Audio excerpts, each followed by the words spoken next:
I was halfway through my morning coffee when the entire floor went silent.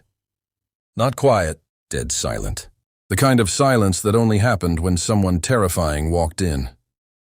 I looked up from my desk, and my heart nearly stopped. Amara Hale, the CEO of Hale Industries, the woman who could fire a man just by looking at him, cold, perfect, untouchable, wearing a black pencil skirt, icy expression, sharp heels tapping like gunshots. But that wasn't what shocked me. It was the little girl hiding behind her leg. Tiny curly hair, big scared eyes, clutching a stuffed rabbit so tightly it looked painful. Everyone froze as she walked straight toward me. Not toward HR, not toward the boardroom, toward my desk. My chair squeaked embarrassingly when I stood. "Ms. Hale? Did I do something wrong?" She didn't blink. "You." Her voice was low, cold, flat. "I need to talk to you, privately." The entire office inhaled. "Me? Why me?" I followed her into the conference room, my heartbeat punching my ribs. She closed the door. The child clung to her blazer. Then, without any expression at all, she dropped a bomb on my life. "I need you," she said. "To marry me." My brain short-circuited. "What?" The little girl peeked at me. Her eyes were huge. Her lips trembled. Then she whispered something that shattered me completely. "Papa." The world tilted. My breath stopped. Amara looked away, jaw clenched. "She recognizes you," she said softly. "Because you are her father." My knees nearly gave out. I had never seen this child in my life, but she had my eyes. "My hair." "My damn dimples," Amara continued, her voice finally cracking, just once. "They're trying to take her from me, and you're the only man who can protect her. Because she is yours."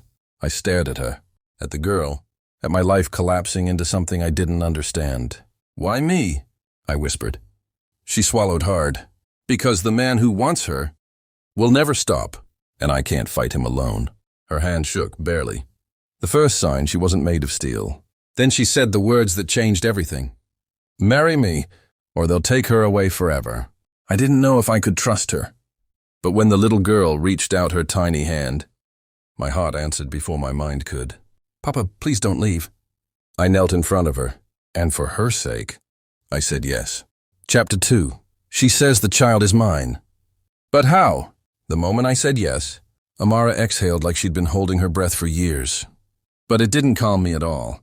The little girl was still holding my sleeve with her tiny fingers, like she'd known me her whole life. But I had never seen her before today. Amara straightened her blazer and spoke in that sharp CEO tone again. "We're going to my office. We don't have much time." She walked ahead, the child in her arms. And I followed like a man walking into a storm. Inside her office, a massive room with glass walls, leather furniture, and a view worth more than my entire life. She locked the door. Then she turned to me, her voice quieter, rawer. "I need you to understand everything before you decide to walk away." "I already said yes," I replied. "You said yes for her," she said, looking at the child. "But you don't know the truth yet." My stomach tightened. "Then tell me." She placed the little girl, Leah, on the sofa and handed her a juice box. The child swung her legs, humming softly, completely unaware her world was about to explode. Amara walked to her desk and pulled out a file. Thick, heavy, stamped with legal documentation. She placed it in front of me. "This is the proof." Inside were photos, birth records, and then a DNA test with my name on it. My heart flipped in my chest. "Where the hell did you get my DNA?" I asked. Amara looked away. "I knew you were the only man I could trust. And we had one night years ago. You don't remember." I stared at her, confused. "What one night?" She met my eyes. "The charity gala. You were drunk. I took you home because you couldn't even stand." My breath froze. "I don't remember anything." "I know," she whispered. "But what happened?" "Created her." She looked at Leah, her eyes softening in a way nobody believed Amara Hale could soften. "She's the only thing I've ever loved." I swallowed hard, my throat suddenly tight. And the man trying to take her? Amara's jaw locked. "My ex-fiancé." My blood turned cold. "He wants the company and the child," she said. "And if he gets either, he'll destroy her." Something inside me snapped. No child deserves that, especially not one looking at me like I'm her whole world. I knelt beside Leah. She leaned forward and whispered, "Papa, are you staying with us?" My chest cracked open. "Yes, sweetheart," I said. "I'm not going anywhere." Behind me, Amara exhaled shakily, like she trusted me more than she wanted to. Then, in her calm CEO voice, she said, "Good, because the wedding is in 10 days. I choked. "What?" She didn't blink. "It's the only way to protect her legally." I stared at her, at the child, at the chaos, at the woman who once acted like she didn't even know I existed. Now she wanted me as her husband. And somehow, I wasn't scared. I was ready. Because when Leah hugged my arm and rested her head on my shoulder, I realized something terrifying. I didn't want to lose her, or Amara. Not now. Not ever. Chapter 3. Her ex shows up, and he wants everything. The next morning felt like the longest of my life. I barely slept. Who could sleep after finding out you're suddenly a father? And getting engaged to a CEO? And being told her psycho ex is coming for the kid? When I reached Amara's mansion, I expected chaos. But I didn't expect him. A tall, sharply dressed man stood at the gate, arguing with the guards. His black Mercedes blocked the entrance. His voice was sharp, poisonous. "I own this place. Let me in." "She's my fiancée." "She's not," I said, stepping beside him. He turned, and his smile died the moment he saw me. "You again," he sneered. "The charity clown." "What are you doing here?" I shrugged. "Living here?" His eyebrows shot up so fast they nearly fell off. Before he could spit poison again, the mansion door opened. And there she was, Amara Hale. Cold, sharp, beautiful. Wearing a white shirt, black trousers, and a glare that could kill a grown man. "You need to leave, Adrian," she said. Adrian's jaw clenched. "You're making the biggest mistake of your life." "No," she replied calmly. "I'm fixing the worst one." His eyes darkened. Then he noticed the tiny figure holding Amara's hand. "Leah." She peeked at him from behind her mother's leg and froze. Her small hand trembled. Adrian smirked. "Ah, there she is. My little—" "She's not yours," I said, stepping in front of Leah. He glared at me like he wanted to rip my throat out. "Who the hell are you to stand between a man and his daughter?" I didn't blink. Her father. Silence. Amara closed her eyes for a second. Adrian laughed, a cold, mocking sound. "You? You, the loser who paints things for a living? You think she belongs to you?" Leah tugged my shirt, hiding her face. I felt something sharp twist in my chest. Anger, protective, a kind of fury I had never felt. "She does," I said quietly. Adrian pointed a finger at Amara. "This is your final warning. You cancel this fake marriage, or I'll take her away myself." "You touch her," I said, stepping closer, "and you won't see daylight again." The guards moved in when Adrian leaned forward, rage on his face. But then he smiled. A slow, cruel, calculated smile. 10 days, huh? He said. "Enjoy your little wedding." He turned, opening his car door. "Because when it's over—" His eyes landed on Leah. "She's coming with me." He drove off, leaving the air frozen behind him. Leah burst into tears. Amara picked her up instantly, her voice shaking. "It's okay, baby. He's not taking you anywhere." Then she looked at me. For the first time, she looked scared. "We need to accelerate everything," she whispered.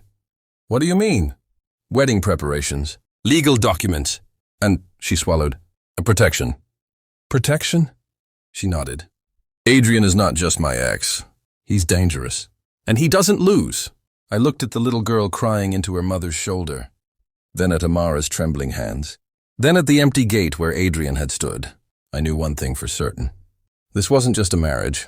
This was war, and I wasn't letting them fight it alone. Chapter 4. The contract that changes everything.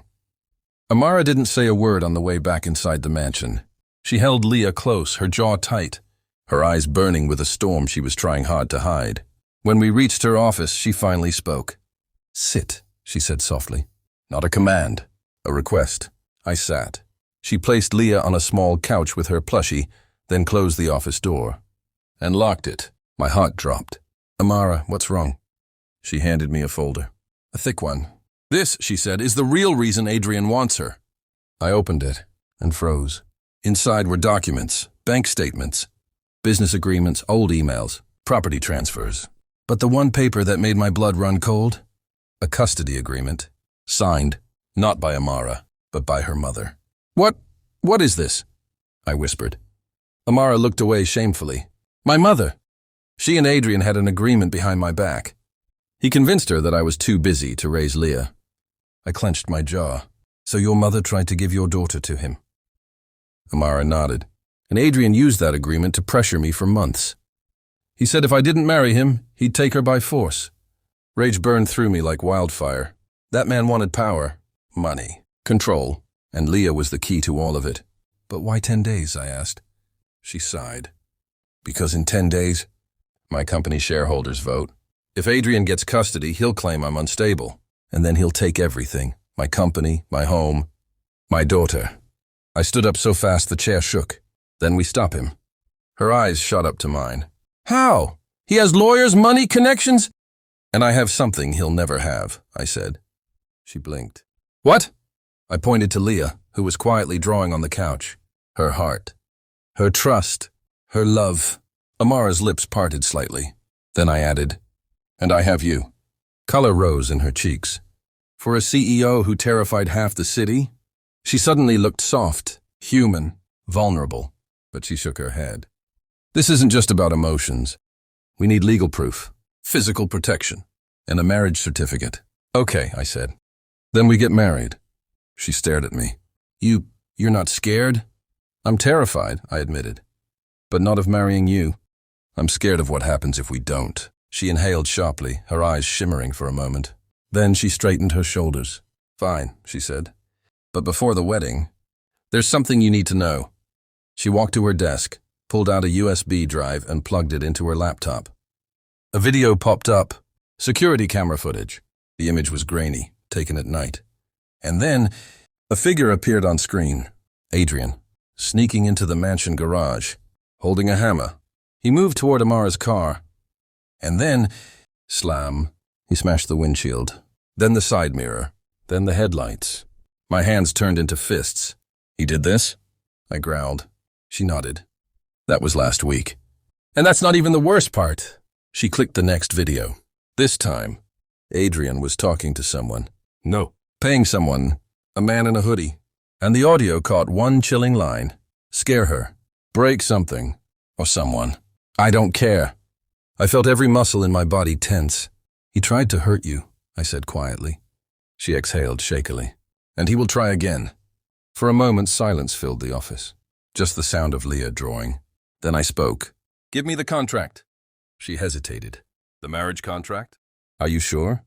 I nodded. Yeah, give it to me. She took it out. A clean, formal document. I, Amara Hale, CEO of Hale Industries, enter a legal marriage for protection and custody purposes. She handed me a pen. My hand shook for half a second.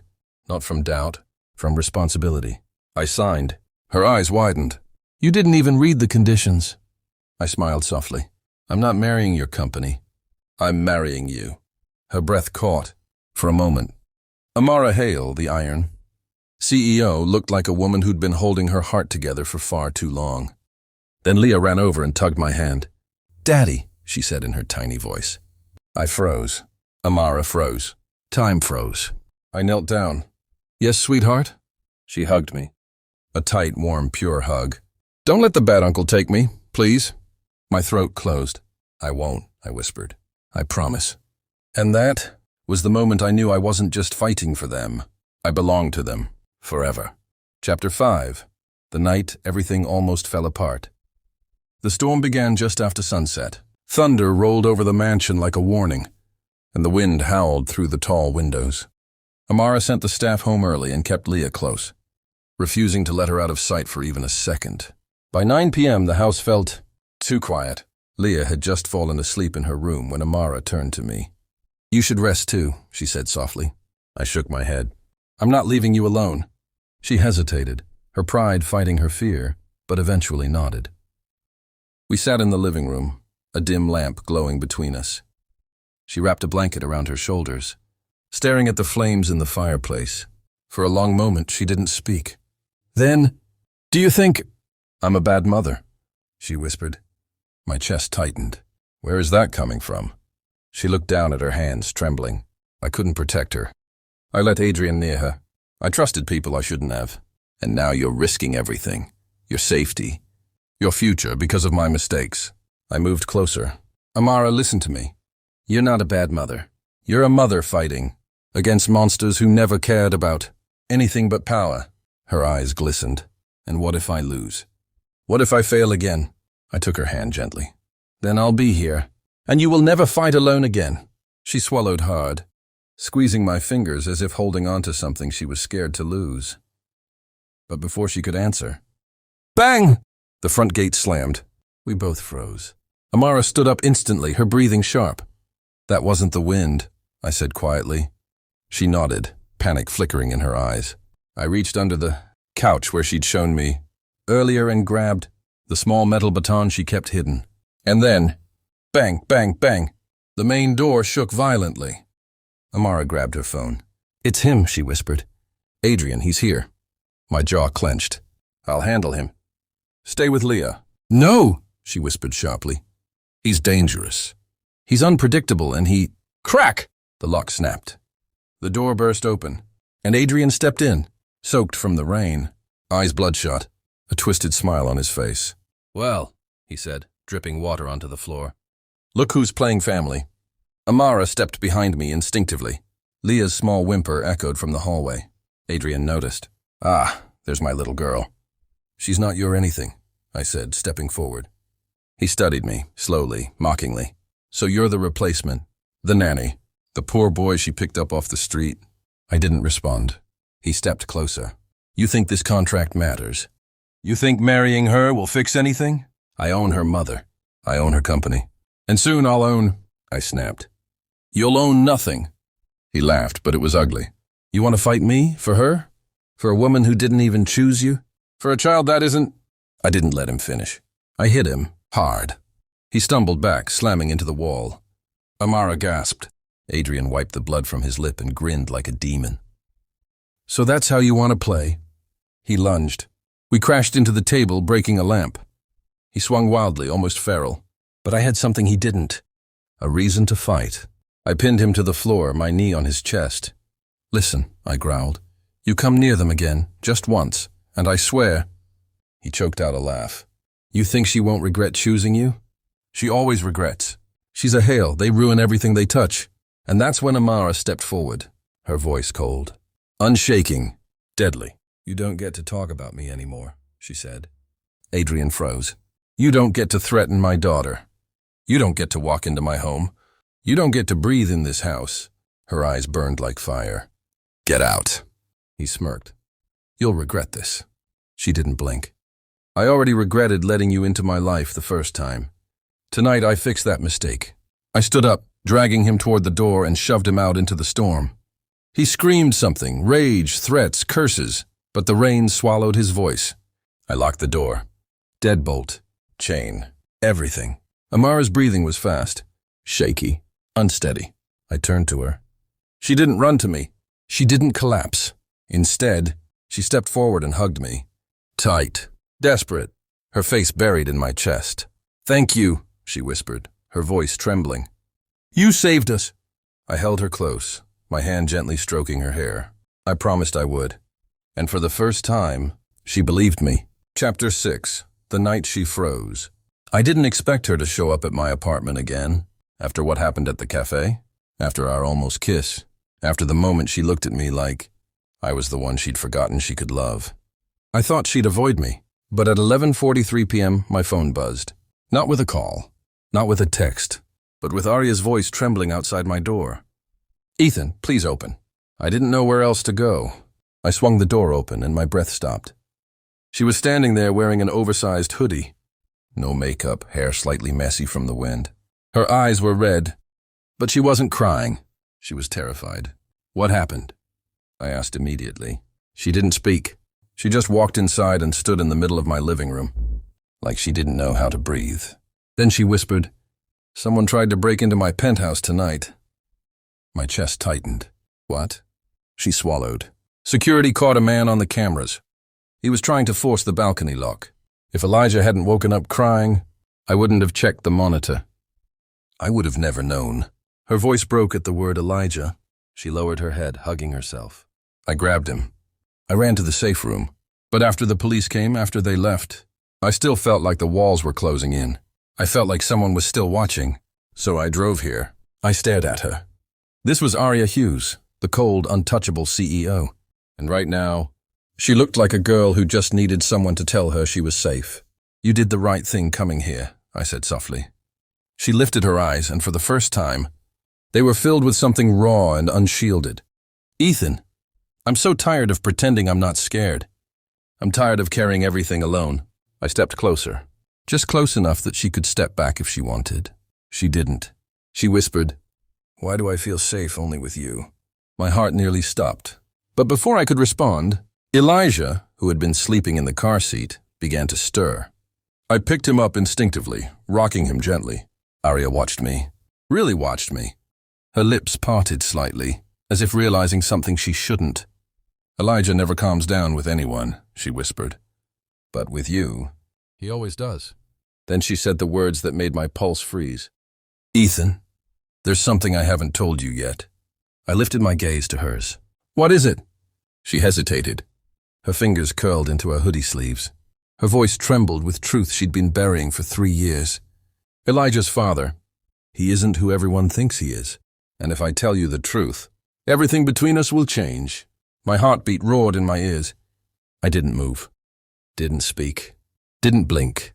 She took a breath, opened her mouth. And boom, boom, boom! Someone pounded on my door. Arya gasped, stepping closer instinctively. I put Elijah back in the seat and moved toward the door, heart ready to burst out of my chest. The pounding continued. Harder, faster. "Ethan, don't!" Arya whispered desperately. "It might be—" I opened the door and froze, because standing there was a man in a black suit, soaking wet from the rain, breathing hard like he'd run non-stop. A man I had never seen before, but Arya had. Her face drained of all color. You, she whispered, voice cracking. The man stepped inside without waiting. His eyes locked onto Elijah, then onto Arya, then onto me. And he said the words that twisted my entire world into something unrecognizable. "Arya, we need to talk about the boy. It's time he met his real father." Chapter 7. The Man Who Shouldn't Exist. The room froze. Arya's breath caught in her throat. My pulse hammered so loud it felt like the walls could hear it.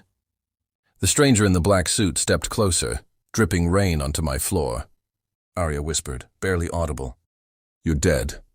My entire body stiffened. "Dead?" The man gave a humorless smile.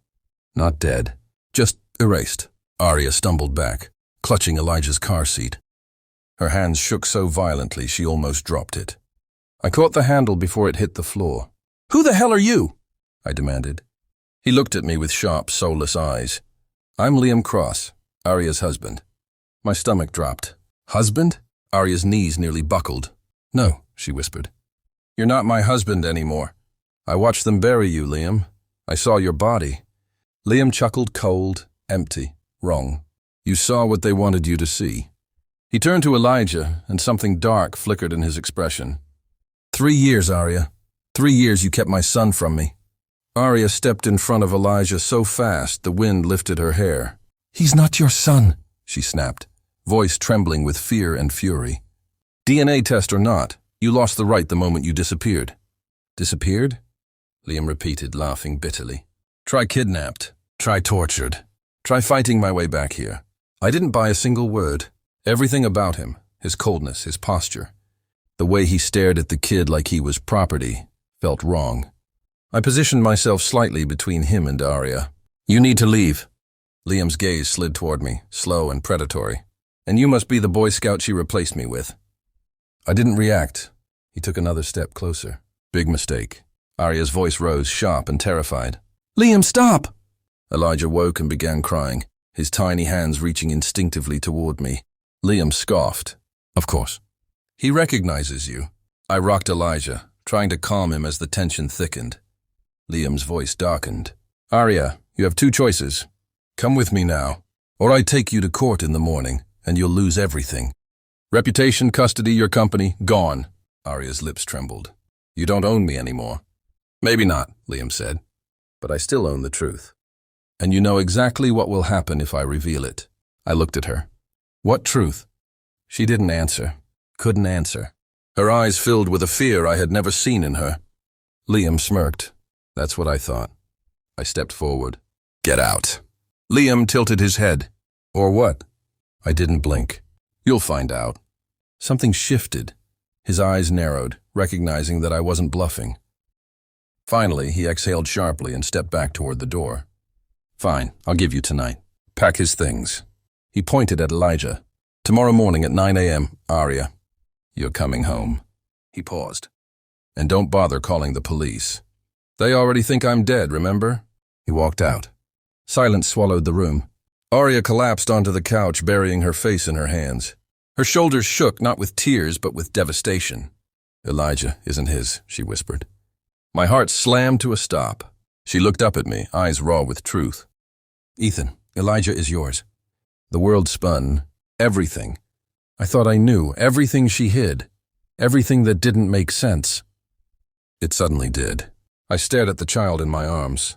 If she was telling the truth, I wasn't protecting someone else's family. I was protecting my own. Arya wiped her tears. We have until morning to figure out how to stop him. Chapter 8. The morning they can't take him. Elijah slept on my chest the entire night, small, warm, trusting. Arya didn't sleep at all. I knew because every time I opened my eyes, she was sitting at the dining table, staring at the door as if Liam could walk through it at any second. At 6 a.m. she whispered, We have 3 hours. The anxiety in her voice hit like a blade. I placed Elijah gently into his crib and walked to her. Tell me everything, I said. Arya's fingers trembled around the edge of her coffee cup. She looked like a woman who'd been drowning long before last night. It started 4 years ago, she said softly. Liam wasn't always like that. He changed when he joined that private intelligence. Firm, cold, controlling, obsessed. My jaw clenched. She swallowed hard. When I got pregnant, he demanded I quit my job. He said a wife of a CEO shouldn't work. I sat beside her, moving slowly, giving her space to break without falling apart. I told him no. I wasn't giving up my company. And he snapped? I asked. She nodded. He accused me of cheating, said the baby wasn't his. Started tracking me, yelling at me, threatening my board members. A tear slipped down her cheek. He terrified me, Ethan, every day. I reached for her hand. She didn't pull away. What happened the night he died? I asked quietly. Her breath shivered. He left after a fight. Said he needed space. The next day, they found a burned car near the river. The same model he drove. Same plates. Same watch inside. So they told you it was him? There wasn't much left. But yes. She wiped her face with shaking fingers. For the first time in years, I felt safe. Free. Then her voice broke. And then, Elijah happened. You happened. My heart tightened. She touched her stomach gently, remembering. I knew the timeline didn't match. I knew he wasn't Liam's, but I hid it. The firm Liam worked for. They don't let loose ends stay loose. So you protected him, I said. I protected both of you. Her voice cracked on the you. Before I could speak, a soft beep echoed across the room. Arya stiffened. It was her phone. Unknown number. You have 2 hours. Her face drained of color. I stood immediately. No, he doesn't call the shots anymore. Arya looked at me with desperation, fear, and something like hope. Ethan, what are we going to do? I grabbed my jacket, phone, and the documents from last night's drawer. I'm going to stop him before he reaches that door. She blinked. How? I pulled out my old badge, the one I never talked about, the one from a life she didn't know I lived. Her eyes widened. You were FBI? Cyber Division. 4 years. Her breathing hitched. Why didn't you ever tell me? Because the past is the past, I said, fastening my watch. But right now, it's exactly what we need. A sharp knock hit the door. We froze. Arya covered her mouth, terror flooding her eyes. Another knock. But this one wasn't Liam's confident, arrogant rhythm. This one was official. Sharp, patterned, measured. Who is it? I called. Federal Agent Monroe, open up. A cold chill ran through Arya. Ethan, oh my God. Did Liam tell them something? I shook my head and opened the door. Agent Monroe, a woman in her 40s with sharp eyes, stepped in, flashing her badge. Ethan Reed? Yes. We received an alert from the system. A man with a wiped identity attempted to reactivate his old digital records. Arya gasped. Monroe continued. His name is Liam Cross, and according to federal files... She paused, staring directly into Arya's eyes. He died 3 years ago. Arya whispered, voice trembling. He's alive. Monroe nodded. We're aware, and we need your help tracking him. I stepped forward. You want me back in the system? Temporarily. To protect the woman and the child. Arya's breath caught. Will this stop him? She asked. Monroe's expression turned grave. It depends on how fast we move. Arya reached for my hand. Her grip wasn't weak anymore. It was fierce, determined. We move now, she said. Elijah began crying in the crib, eerily perfectly timed, as if he sensed that the world outside was trying to take everything from him. I picked him up, cradled him against my chest, and for the first time since last night, I felt something stronger than fear. I felt purpose. This wasn't just Arya's fight. It wasn't just her past. This was our family. And nobody was taking my son. Nobody. Chapter 9. The Man She Feared to Remember. The apartment felt colder that night. Not because the heater was off, but because the truth was finally too close. Isla sat on the edge of the sofa, her hands shivering even though she tried to hide it. The baby slept quietly in the crib, unaware of the storm gathering in the room. I stood across from her, the FBI badge still in my pocket. Heavy like a secret I never wanted to share this way. Tell me everything, I said. Isla swallowed hard. Her eyes shifted to the door, then to me, then away. It's him, she whispered. Your ex? I asked quietly. She nodded. Her voice cracked. The man you arrested. The one who swore he'd ruin me if I ever told the truth. He's the father of my child. The words hit like a punch. Ayla kept talking, her voice trembling. He wasn't always a monster. At first, he pretended to love me. Then he controlled me, tracked me, hurt me. And when I tried to escape, he threatened to take my baby. She covered her face. I thought if I disappeared, he'd stop. That's why I resigned. That's why I came here. I just wanted our son to live without fear. I sat beside her. Slowly, she leaned into me, like she'd been holding her breath for months. You're safe now, I whispered. With me, you're safe. Her fingers grabbed my shirt, desperate. Promise me you won't leave, she said. I looked at her, and the promise formed naturally. I'm not going anywhere. At that moment, a loud knock slammed against the door. 3 times. Ayla froze. My heart dropped. Because only one person knocked like that. A message from the past. A signal from the man who swore revenge. I moved Ayla behind me and reached for the gun in the drawer. The knock came again, this time harder. Ayla, a voice called from outside. Her face drained of color. It's him. The nightmare she ran from had finally found her. And this time, I wasn't letting her face it alone. Chapter 10. The night everything changed. The door slammed open. Not broken. Unlocked from the outside. Ayla gasped and grabbed my arm. Her ex stepped in like a shadow made of cruelty. Tall, smirking, confident in the way only evil men are. So this is where you've been hiding, he said, eyes locked on Ayla. And you brought my son, too. Take one more step, I warned, raising my gun. And you'll never walk again. He laughed. Actually laughed. You think she loves you? She ran to you because she knows you're weak. Ayla's voice cracked. Stop, please. He ignored her. You really think she wants you? She was mine. That's when Ayla snapped. She stepped forward, trembling, but firm. I was never yours. You owned my fear, not my love. Then she reached for my hand. And this man? He saved my life. For the first time, her ex's smirk faded. And then he charged at us. I pushed Ayla aside and tackled him. Furniture broke. The lamp fell. The baby cried. He swung wildly. But he was sloppy, desperate, already losing. I pinned him to the floor, gun at his jaw. You don't get to hurt her anymore. The police sirens echoed outside finally here. Officers swarmed in, dragging him away as he screamed threats no one believed anymore. When the door finally closed behind him, the apartment went silent again. Ayla collapsed into me. It's over, I whispered. She cried into my chest deep. Shaking tears finally released after years of running. The baby reached out from the crib, tiny hands grabbing my sleeve. Ayla looked up at me with soft eyes. You didn't just save me, she said. You saved us. I kissed her forehead. From that night forward, we were no longer running. We were building a home, a family, a life she never thought she deserved. And this time, no one was taking her away.